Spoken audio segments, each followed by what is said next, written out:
권사님 말씀처럼 이제 일회용품을 많이 안 써야 돼가지고 저도 나름 이게 복사물 안 쓰고 이렇게 이제 아이패드 갖고 올라와서 하려고 그러는데 아직까지는 저기 찬양할 때는 탭으로 하겠는데 설교하다가는 이게 훅 넘어가 버릴 것 같고 그래가지고 여전히 옛날 사람인 것 같아요. 종이가 된 게 있어야 좀 안심이 되는 것 같아요.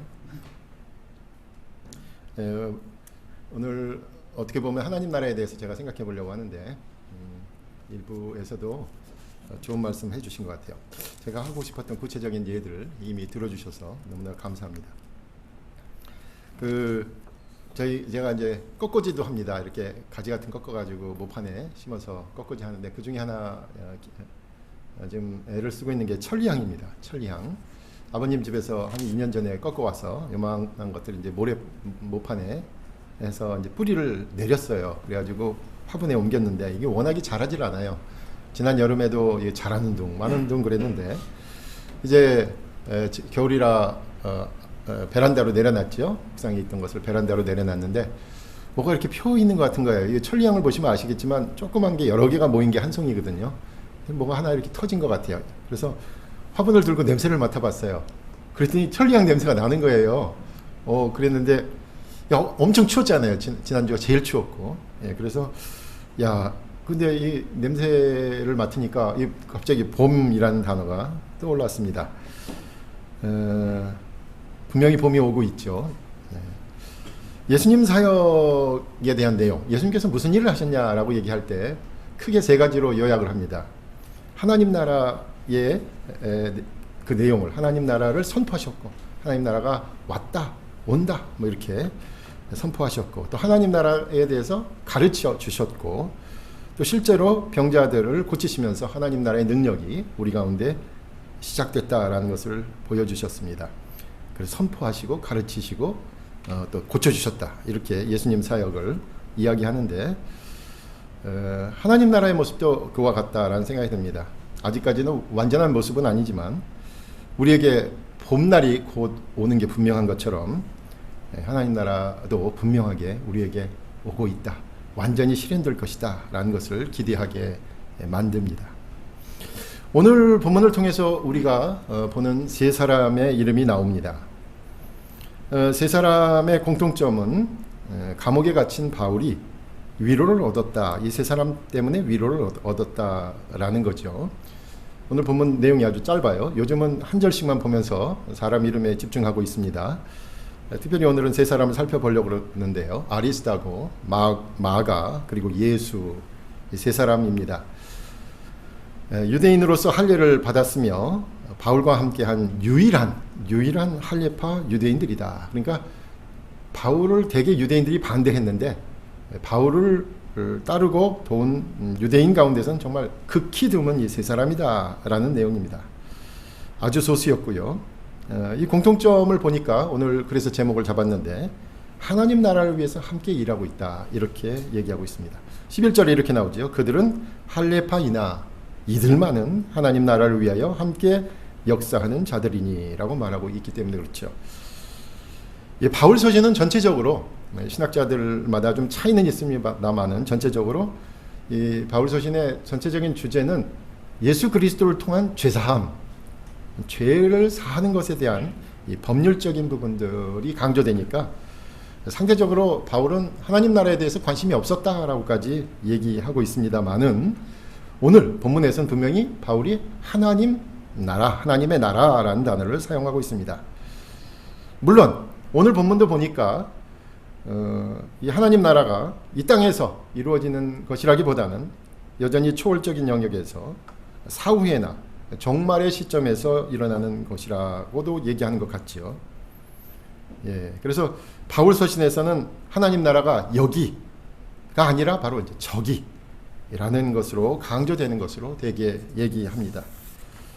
본문에서도 하나님 나라를 이야기하고 있지만 우리가 보통 공간복음서에서 보는 것처럼 마태복음이나 마가복음이나 누가복음에서 보는 것처럼 예수님께서 오셨고 예수님과 함께 이미 시작된 것으로 하나님 나라를 말하고 있습니다만은 이 바울 서신, 특별히 오늘 골로새서도 보면 이렇게 되어 있죠. 하나님 나라를 위하여라고 해서 그 하나님 나라로 들어가고자 또는 하나님 나라가 앞으로 이루어지기를 바라는 또는 하나님 나라가 미래에 이루어질 것을 위해서라고 번역될 수도 있기 때문에 그래요. 오늘 본문도 그래서 마치 여전히 기다리고 있는 것으로 강조되고 있는 것처럼 보입니다. 우리가 나라 그러면 국가 그러면 사전적인 정의가 있죠. 여러분 학교에서부터도 배웠던 바 영토와 백성과 주권이 있어야 된다라고 하지 않아요? 그렇다면 하나님 나라 영토, 하나님 나라의 영토는 어디냐? 두 가지 다 포함한다면 바로 여기일 수도 있고 거기일 수도 있죠. 영토의 측면에서 하나님 나라는 다양한 생각으로 표현되고 있습니다. 이곳이라고 말하는 사람들은 앞에서 말한 것처럼 이 복음서의 입장을 더 강조하는 것으로 보이고요. 아니야, 하나님 나라는 거기야, 거기라고 얘기하는 사람은 바울 서신에서 보다 강조하는 부분들을 이야기하는 것으로 얘기할 수 있을 것 같습니다. 하나님 나라의 백성들은 바로 저와 여러분, 바로 예수 그리스도를 믿고 받아들인 사람들이겠죠. 영토, 백성. 그리고 주권은 바로 통치와 주권의 측면에서 하나님 나라는 바로 하나님이 통치하시는 것, 또 하나님의 공의와 정의가 이루어지는 곳, 이렇게 정의할 수 있을 것 같습니다. 그래서 저와 여러분, 하나님의 말씀에 순종하는 각 그리스도인들의 삶의 모습에서 하나님 나라의 권세, 주권을 찾을 수 있어야 될 것입니다. 그러면 오늘 본문에 등장하는 세 사람의 이름 하나하나를 한번 살펴보면서 그들의 삶을 우리가 본문 안에서 또 성경의 전후 관계에서 살펴보면서 바울과 함께 일하면서 그들이 사역에서 그들의 삶에서 하나님 나라의 성격은 어떠했으리라는 것을 짐작해 볼 수 있을 것 같습니다. 첫째는 등장하는 이름은 아리스다고죠. 아리스다고. 사도행전에 3번 정도 더 등장합니다. 그러니까 모두 성경에는 4번 등장하는 이름입니다. 아리스다고. 사도행전 20장 4절에서는 이렇게 나옵니다. 아리스다고는 데살로니가 교회 사람인데 그 교회에 바울이 방문했을 때 은혜를 받고 바로 예루살렘에 있는 교회가 어려움 처해 있다라고 해서 바울의 중요한 사역 가운데 하나는 복음을 전하면서 유럽과 소아시아에서 연보를 걷는 것이죠. 구제 헌금을 걷어서 예루살렘으로 전달하는 것이었잖아요. 이 아리스다고는 바로 데살로니가에서 연보를 걷고 모금을 할 때 그때 데살로니가를 대표해서 이 모금을 바울과 함께 예루살렘에 전달하기 위해서 바울과 함께 여행을 시작한 사람입니다. 이전에 우리가 살핀 두기고처럼 바로 바울이 지역을 돌면서 예루살렘 교회를 위해서 모금하고 있을 때 그 모금을 같이 한 사람이고 바로 데살로니가에서 그 연보를 같이 모아서 바울과 함께 예루살렘으로 간 사람입니다. 27장 2절에도 사도행전 27장 2절에도 아리스다고라는 이름이 비칩니다. 여기는 이렇게 내옵니다. 바울이 예루살렘에서 압송되어 로마로 가는 배에 함께 타고 있었다. 그 헌금을 모아서 예루살렘까지 갔다가 예루살렘에서 있었던 일이 있었죠. 그것은 무엇입니까? 바울이 체포된 상황이죠. 그것은 어떻게 됩니까? 바울이 유대인들을 비방하고 율법을 무시하고 그리고 유대인들만 모일 수 있는 회당에 이방인들을 데리고 왔다라고 해서 유대인들이 고소를 했죠. 그래서 당시 로마 집정관들이 그를 재판하게 됩니다. 그것이 사도행전 후반부에 기록되어 있습니다. 로마 통치자들에 의해서 조사를 받습니다. 사도행전 26장에 보니까 로마 사람들은 어떻게 판단합니까? 이거 유대인들 자기들끼리 종교상의 문제니까 별 문제 없어 보이니까 풀어주자라고 얘기를 했어요. 더군다나 조사 과정에서 무엇이 밝혀집니까? 바울이 로마 시민권을 가지고 있는 사람이라니까 함부로 할 수 없다라는 것을 알게 되고 되도록이면 풀어주려고 그랬어요. 그런데 바울은 이 문제를 상소를 하죠. 로마 황제의 법정에다 상소를 합니다. 그래서 자기 문제를 로마에까지 가지고 가기를 원했던 거예요. 아니 예루살렘에 있었던 로마 위정자들은 그냥 풀어주려고 그러는데 바울이 로마 시민권자로서 극구 로마로 가서 재판을 계속 연장해서 자기의 무죄를 증명받겠다라고 얘기하니까 보낼 수밖에 없죠. 사도행전은 분명히 그렇게 나옵니다. 풀어주려고 했다.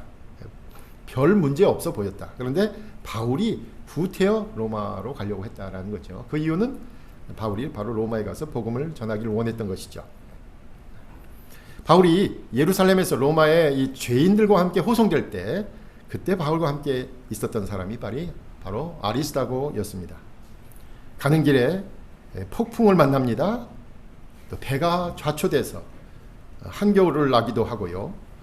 그렇게 어렵게 해서 로마에 도착하면서 사도행전이 끝나는데 바로 그 끝나는 지점까지 아리스다고가 같이 갔었습니다. 그리고 오늘 본문에 나오는 것처럼 로마에서 바울이 옥에 갇혔을 때 옥에서까지 함께 있었던 사람입니다. 정리하자면 이렇게 되죠. 아리스도가는 고향 데살로니가에서 복음을 받아들였고 그리고 교회를 대표해서 바울과 함께 예루살렘으로 가서 복음을 전하고 이제 바울이 예루살렘에서 체포돼서 로마로 압송될 때 그때 호송선에 같이 탑승했던 사람이 바로 아리스다고입니다. 그리고 바울이 감옥에 갇혀있는 지금도 함께 하고 있습니다. 오늘 본문의 한정어를 보자면 아리스다고나 마가나 또 예수도 바로 여기에 해당합니다만 아리스다고는 처음부터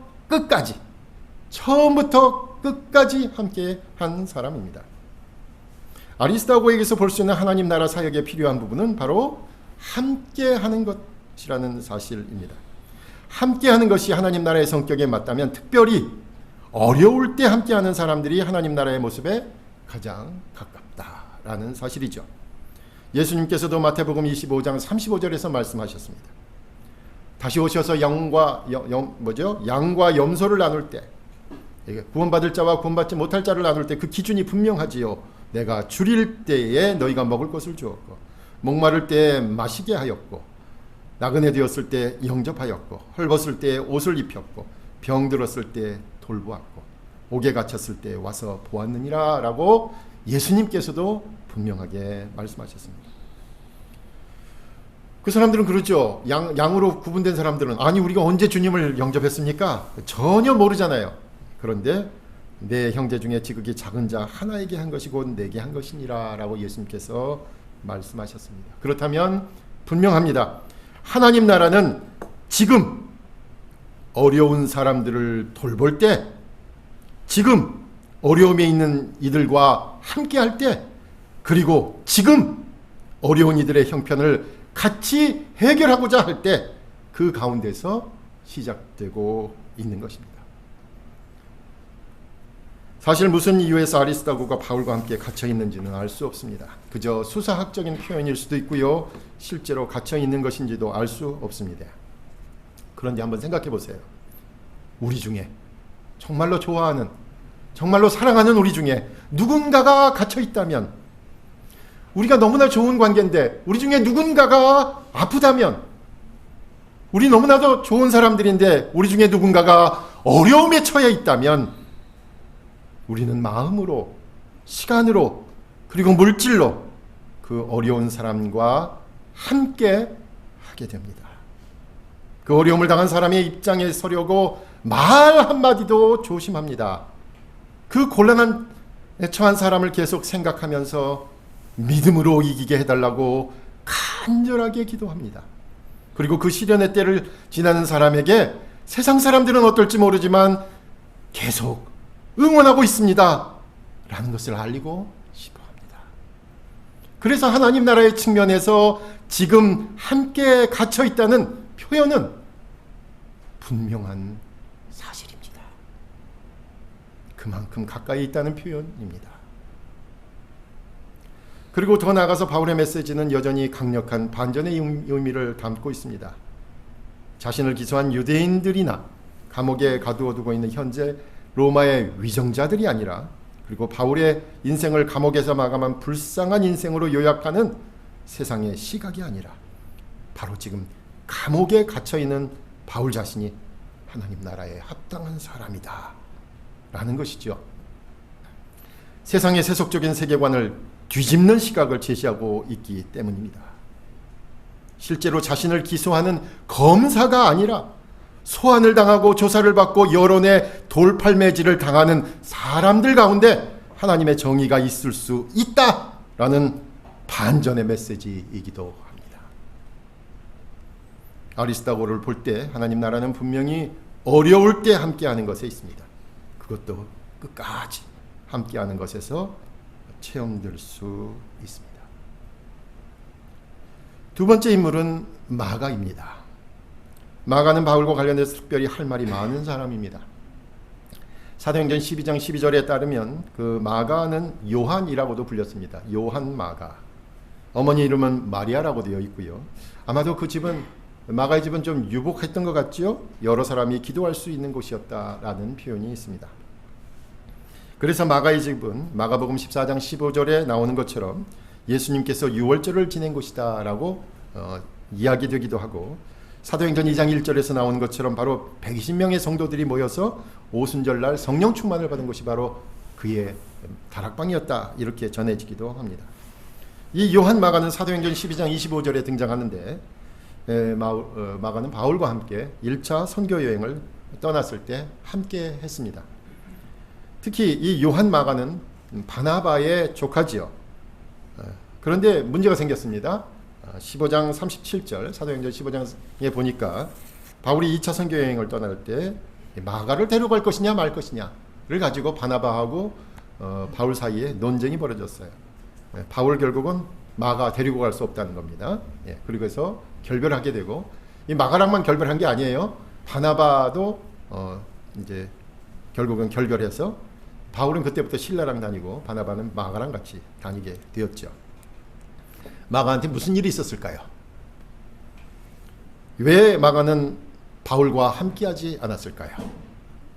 사도행전 13장에는 요한 마가가 이 밤빌리아에서 바울 일행과 함께 있다가 그들을 떠나서 예루살렘으로 돌아갔다라고만 기록되어 있습니다. 나중에 바울이 이 마가 안 돼, 저 녀석이랑 같이 갈 수 없어 라고 얘기할 때 그 15장의 내용은 그래요. 자기들을 떠나, 우리를 떠나 함께 일하러 가지 않았다. 그래서 신뢰할 수 없다. 그래서 함께 데리고 가지 말자라는 것 때문에 이제 바나바와 논쟁이 붙은 것이죠.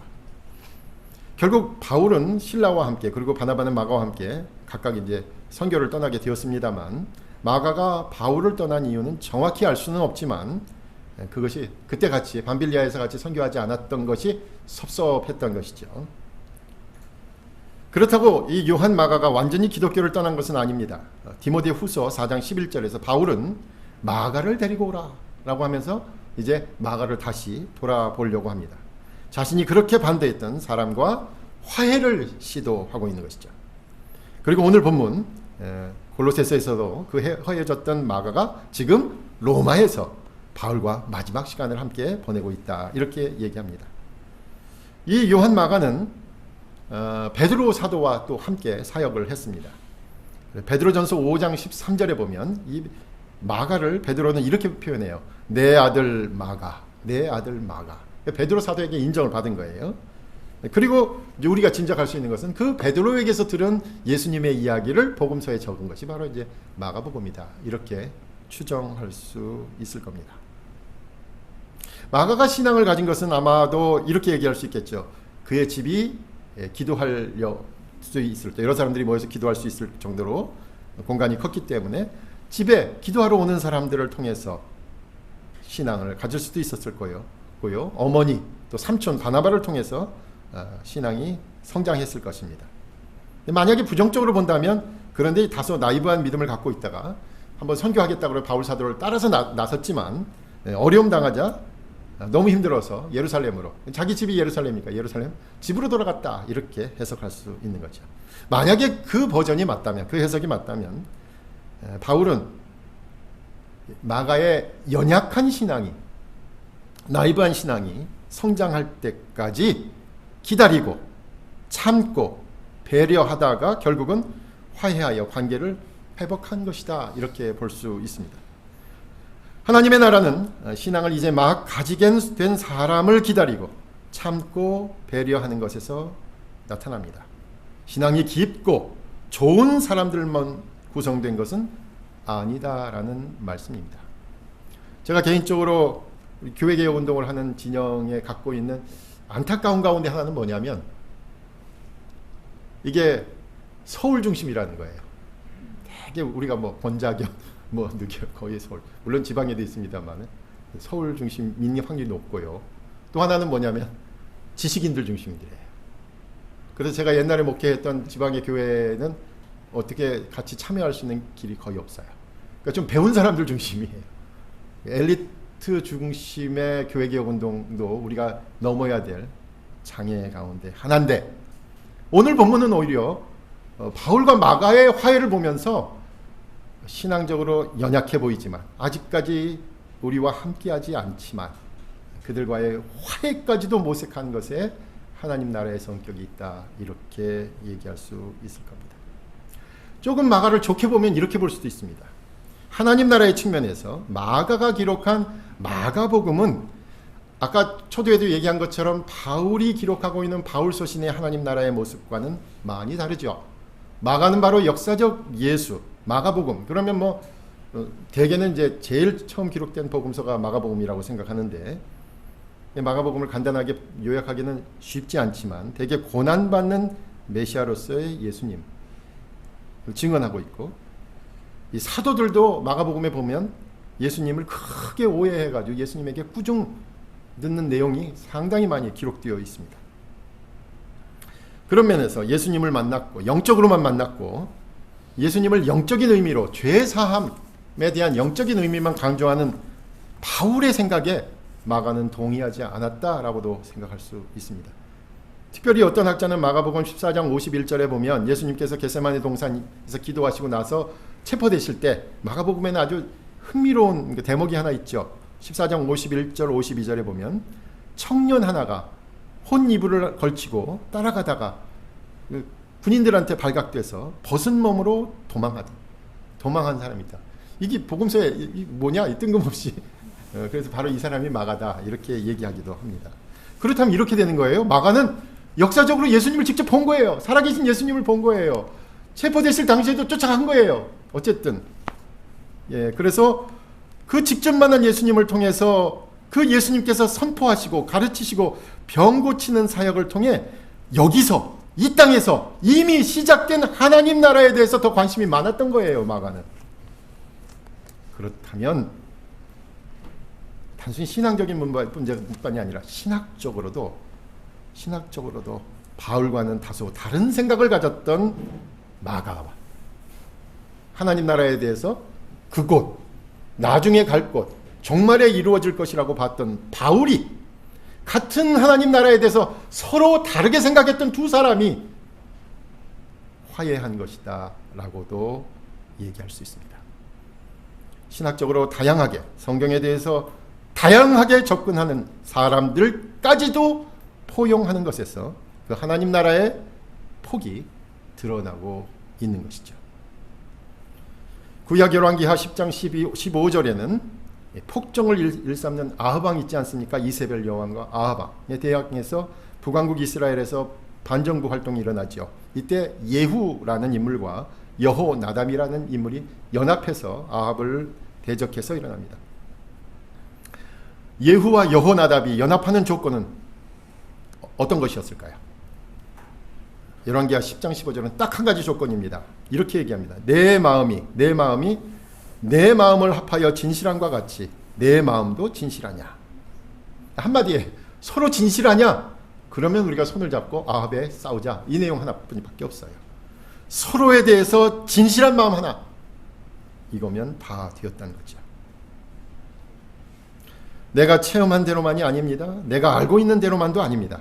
하나님 나라는 내가 체험하지 못한 것을 말하고 내가 이해하지 못하는 것을 말하는 것까지 기다리고 참고 배려하는 만남에서 시작되는 것입니다. 바울과 마가는 그런 점에서 신앙적으로 누가 더 성숙하고 누가 더 어린 신앙이었는지 모르겠어요. 신학적으로 하나님 나라가 여기 아니야 거기야 라고 그런 차이가 났는지도 모르겠어요. 그렇지만 결국은 화해를 하고 있습니다. 그리고 결국은 하나님 나라를 위해서 함께 일하고 있다는 것을 서로 확인했습니다. 그리고 서로를 인정했습니다. 서로 받아들인 것입니다. 하나님 나라는 바로 그런 화해가 있는 곳입니다. 서로 다른 생각을 하고 있다 하더라도 서로 하나님 나라에 대한 진실함이 있다면 그 진실함과 간절함과 솔직함으로 서로의 이야기를 들을 수 있는 만남이 있는 곳입니다. 대화가 시작되는 곳입니다. 그리고 서로 다른 체험과 이야기가 시작되는 곳입니다. 마지막으로 세 번째는 예수라는 인물입니다. 아쉬운 것은 이 예수라는 이름은 여기밖에 기록이 안 되어 있어요.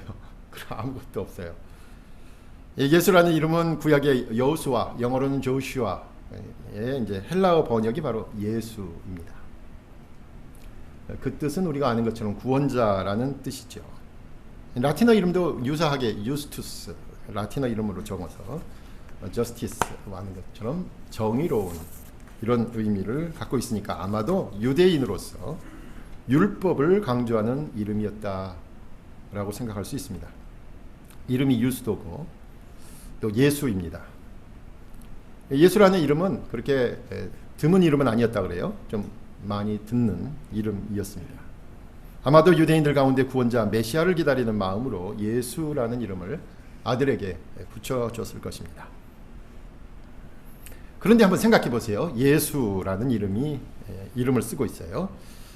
예수 그리스도를 통해서 하나님의 아들이 이 땅에 오셨다라고 복음을 받아들인 이 그리스도, 이미 신앙을 받아들인 사람들의 입장에서 이 이름을 한번 생각해 보세요. 그래서 저나 여러분이나 아들을 낳는다고 해서 박예수라고 짓진 않잖아요. 여러분 주위에 한글 이름 가운데 예수라는 이름을 갖고 있는 사람이 있습니까? 제가 알기로는 없어요. 왜 안 지을까요? 왜 예수라는 이름을 자기 이름에, 그 가장 사모하는 그 이름을 예수라는 이름을 갖다 붙이지 않을까요? 저는 이 대목에서 오늘 본문이 이 예수라는 인물은 여기밖에 등장하지 않지만 어쩌면 우리가 곰곰이 좀 씹어봐야 될 인물이다라는 생각을 하게 되었습니다. 오늘 조윤경 집사님 왔는지 모르겠는데, 조윤경 집사님이 아틀란타에서 박사과정 할 때 그때 잠깐 신방을 했던 기억이 있는데, 그때 그 히스패닉, 그러니까 스페인 계열이죠, 히스패닉 학생, 고등학생을 수학을 가르치고 있었는데 그 학생 이름이 예수예요. 예수인데 헤수스예요. 그 히스패닉 사람들은 예수라는 이름을 지금도 짓더라고요. 예. 그래서 그때 웃었던 기억이 있는데, 예. 왜 그런데 우리는 예수라는 이름을 안 붙일까요? 그 이름이 주는 부담 때문일 겁니다. 만약에 이름에 예수라는 이름을 붙이면 아주 건방지고 교만하고 신성모독으로까지 여길 것입니다. 그래서 저는 이 유스라고 불리는 예수라는 인물을 다시 생각하게 되었습니다. 그가 바울과 함께 로마에 있었다는 것 외에 더 자세한 내용은 성경을 통해서 알 수 없지만, 적어도 신앙을 갖게 된 이후로, 기독교 신앙을 갖게 된 이후로 자신에게 부여된 자신의 이름인 예수라는 이름의 무게를 감당했을 것은 충분히 짐작할 수 있습니다.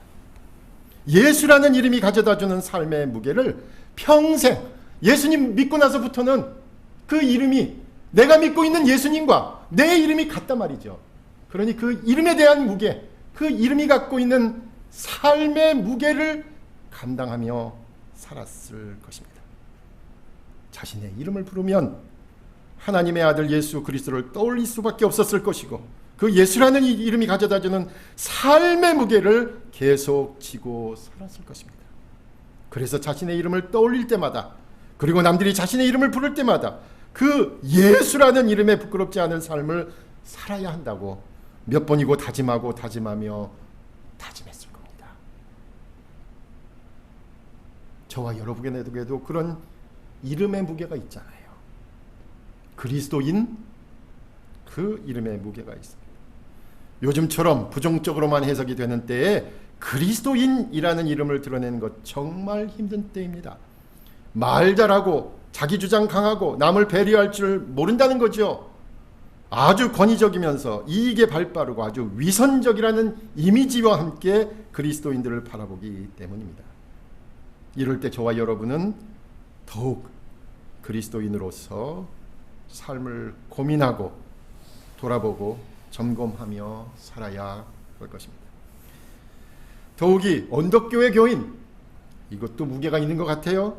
20년이나 교회 개혁을 위해 모였다면 우리 바라보고 평가하고 기대하는 눈들이 있으니까 의식하게 되죠. 그래서 언덕교회 와서 예배드린다는 것 사실 그렇게 쉬운 문제는 아닙니다. 함께 모여 예배드리는 것에서부터 그 이름의 무게를 감당하고 있는 것입니다. 또 가만 생각해 보니까 명절을 지나면서 그런 거 못 느끼셨어요? 부모, 엄마, 아빠, 부모라는 이름의 무게를 지니고 살아가고 있는 분들이 있습니다. 부모이니까 참고 기다리고 기대하는 마음이 있습니다. 다른 것 아니죠. 우리 자녀들이 그리스도인으로서 신앙인의 양심을 갖고 누군가에게 도움이 되는 삶을 살았으면 그 이상은 없지요, 사실은. 그런데 그 부모의 무게가 상당히 무거워요. 여러분, 자녀로서의 삶의 무게도 있다라는 생각이 들어요. 우리 모두는 누군가의 자녀지요. 그래서 명절 때가 되고 나면 그래서 자녀로서 잘 사는 것이 무엇인지 늘 묻게 됩니다. 부모님과는 어떻게 좋은 관계를 맺어야 되는지 그렇게 쉬운 문제만은 아니죠. 경제적으로나 사회적으로 부모님을 어디까지 모시고 얼만큼 모실 수 있을까? 항상 그 한계는 없잖아요. 자녀의 무게도 분명히 있습니다. 그런 의미에서 유스도 예수는 바로 자신의 이름의 무게를 견디고 산 신앙의 인물들입니다. 그 이름에 맞는 삶을 살고자 기도하고 마음을 바로잡고 행동했을 것입니다. 바로 그 이름에 맞는 삶을 사는 모습에서 하나님 나라를 생각할 수 있습니다. 그 이름에 맞는 삶을 사는 것, 자신에게 부여된 이름값을 하는 것, 그리고 자신에게 위임된 자리를 의식하는 것에서 하나님 나라의 능력은 나타날 것입니다. 여러분, 목사라는 것도 그래요. 여러분, 요즘은 목사가 다 인격 파탄자인 것처럼 보일지는 모르지만 목사라는 명칭을 받는 순간 조심하게 되죠. 운전하다가도 이렇게 끼어드는 사람이 있으면 빵빵거리고 쫓아가서 지적질하고 교정해줘야 된다는 마음이 있지만 박 목사님 이렇게 알아볼까봐 조심하죠. 특별히 제가 원양에 있을 때는 뭐 그런 경우들이 있는데 집사람이 툭툭 치면서 알아보면 어떡하냐고 반드시 알아봐야 되겠지만 그런 것은 아니죠. 목사라는 이름이 가져다주는 삶의 무게가 분명히 있습니다. 오늘 본문의 세 사람을 통해서 하나님 나라를 위해서 무엇을 할 것인지 생각해 봤습니다. 신앙 공동체 처음부터 끝까지 함께하는 모습이 요구됩니다. 특히 어려운 사람들에게 함께하고자 하는 마음과 행동이 바로 하나님 나라의 모습입니다. 다른 사람, 다른 체험, 다른 생각 가지고 있더라도 하나님 나라에 대해서 진실하다, 화해를 모색하는 모습입니다. 마지막으로 자신에게 부여된 이름에 대해 책임을 지고자 하는 진지한 삶의 모습입니다. 결국 이 세 사람을 통해서 바울은 큰 위로를 얻었다라고 얘기합니다. 저와 여러분을 통해 교회에서만 서로가 위로하는 것이 아니라 우리가 속한 사회에서 하나님 나라의 위로를 전할 수 있어야 합니다. 오늘 아까 권사님이 말씀하신 것처럼 물가는 계속 오르지요. 난방비 폭탄이라고 표현하고 있습니다. 연금이 고갈된다고 하잖아요. 막 그러니 걱정이죠. 생태계 지속 가능한가 우려 등이 있습니다. 이때 우리가 하나님 나라에 대한 위로를 전할 수 있어야 하겠습니다. 구체적인 행동 오늘 권사님께서 너무 잘 말씀해 주셨어요. 그렇죠? 생태계를 위하는 마음, 하나님 나라를 위하는 마음입니다. 하나님 나라의 위로를 전하는 방법입니다. 제가 요즘 이제 많이 먹지를 못하지만 대리 만족을 얻기 위해서 먹방을 자주 보는데 먹방. 평택에서 떡볶이집 하는 아저씨가 있어요. 22년 했대요. 하루도 안 쉬고 떡볶이를 했다는데 단골이라고 해서 이제 TV에 나왔더라고요. 그런데 이 아저씨가 동네 어른들에게도 떡볶이하고 튀김하고 이 오뎅 배달하고 동네 어린이집에도 배달하는 거예요. 항상 밝은 모습으로 보니까 이게 소문이 나서 이제 TV에도 나온 것이죠. 이 주인의 철칙이 있는데 철칙이 바로 그거더라고요. 맛있는 집으로 소문나는 것이 아니라 맛있는 집으로 소문나왔으면 좋겠는데 이분은 맛있는 것으로 소문나는 것이 아니라 여기도 사람이 살고 있었네 라는 소문이 났으면 좋겠다 이 얘기를 하는데 뭉클하더라고요. 떡볶이집 아저씨도 야 저런 철학을 갖고 있구나. 그렇죠? 하나님 나라를 기다리는 사람들은 저 높은 곳만 바라보는 사람들이 아니라 이 땅에서 발을 딛고 하나님께서 지으신 이 땅이 그래도 살만한 곳이라는 것을 증명하는 사람들입니다. 여러분 그렇게 추운 제가 봄 얘기로 시작했습니다만 그렇게 추운 날 지내서 오늘 기점으로 조금씩 풀린다 그러는데 이번 주 토요일이 바로 입춘입니다. 이제 봄으로 향합니다. 가장 추운 지난주를 보냈으니까 이제 조금씩 길어지는 해의 길이와 올라가는 기온을 확인할 수 있을 겁니다. 언 땅을 뚫고 나올 새싹들이 있습니다. 지난 가을부터 언 땅 밑에서 숨지기고 있었던 뿌리들이 있습니다. 이제 거리의 나무는 물이 올라서 조만간 움이 틀 것입니다. 그리고 바쁜 농부들은 땅을 다듬고 씨를 뿌릴 겁니다. 저와 여러분도 지난 겨울처럼 혹독하게 차가운 현실, 어쩌면 지금까지 견딜 수 있었다는 것에 대해서 감사하고 서로 위로를 시작하기 바랍니다. 이제 움츠린 마음을 바로 세우고 주님께서 그토록 원하시는 하나님 나라를 바로 여기에서부터 이루기 위해서 함께 시간을 늘리고 소원했던 사람과 서로 화해하며 함께 그리스도인의 삶의 무게를 나누어지는 우리 모두가 되시길 간절히 부탁드립니다. 기도하겠습니다. 하나님 감사합니다. 하나님 나라에 대한 소망과 또 그 기쁨을 맛보기 위하여 그 능력을 체험하기 위해서 우리는 매주 모입니다. 또 우리가 기회 있을 때마다 모이려고 합니다. 우리의 모임이 있는 곳마다 하나님 나라의 실제가 드러날 수 있도록 늘 우리를 붙잡아 주시옵소서. 예수님의 이름으로 기도하옵나이다. 아멘.